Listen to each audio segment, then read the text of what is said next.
Hello everyone, I'm going to explain the English school system today because, I don't know, some of you might be interested, some of you might not be, but I'm always interested about school systems in other countries, so I thought why not educate people on my own. So, let's go.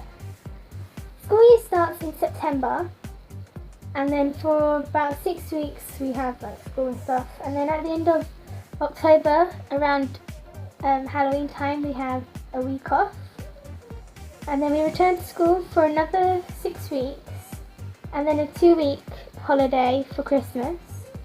We usually return sometime between the 3rd and the 8th of January, and then in February we get another week off, and then we obviously return to school, and then we get 2 weeks off over Easter time, and then after that we return to school again, and around this time is the exam period.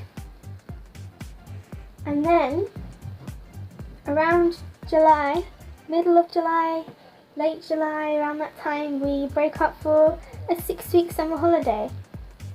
We attend school for about 13 to 15 years, depending on if we stay on after we turn 16.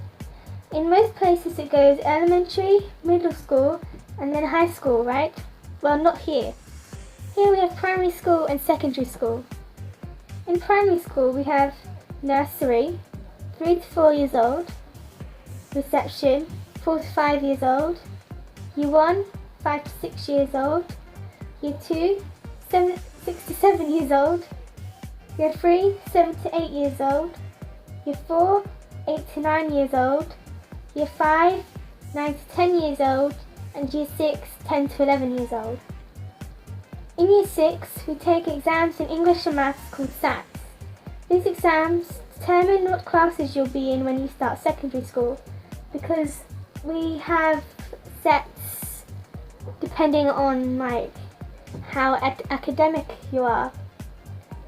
In my secondary school we do sets. The name of our sets are based on people about that subject. For example, in English we have authors, and it usually goes from about A to H, A being the top set where the most academic people are, and then H being the lowest set. There might even be lower than H, I'm not really sure myself. Anyway, so yeah, for example in English, top set would be Austen, and then H would be Hardy. Yes.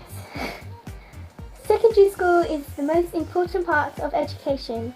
In my opinion, primary is more for socialization and just learning basic information.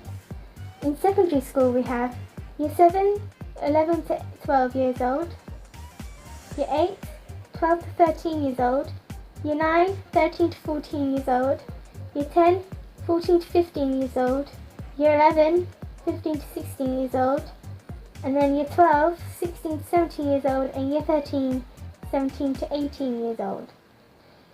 Year 10 and 11, you prepare and do the exams called GCSEs. These are important qualifications you need for any job in the future.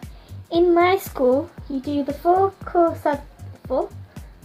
core subjects, English, Maths and Science, plus 4 options of your choice. However, in my school, choice is kind of restricted. We have the groups, X group, the academic students, and Y group. They're kind of less academic students. They're not dumb, but they're in the lowest sets, as I explained earlier. The X group has to choose between geography and history, and then French or Spanish for their 4 options, and then they get 2 options of whatever they want. Whereas the Y group have to choose one between all 4 and then get 3 options of what they want. I just thought I'd quickly explain our grading system. The UK GCSE grading system has changed since last year and has a new one this year. The old one was in letters, just like other places, and it goes from A star, A, B, C, which is a pass, D, E, F, G, U.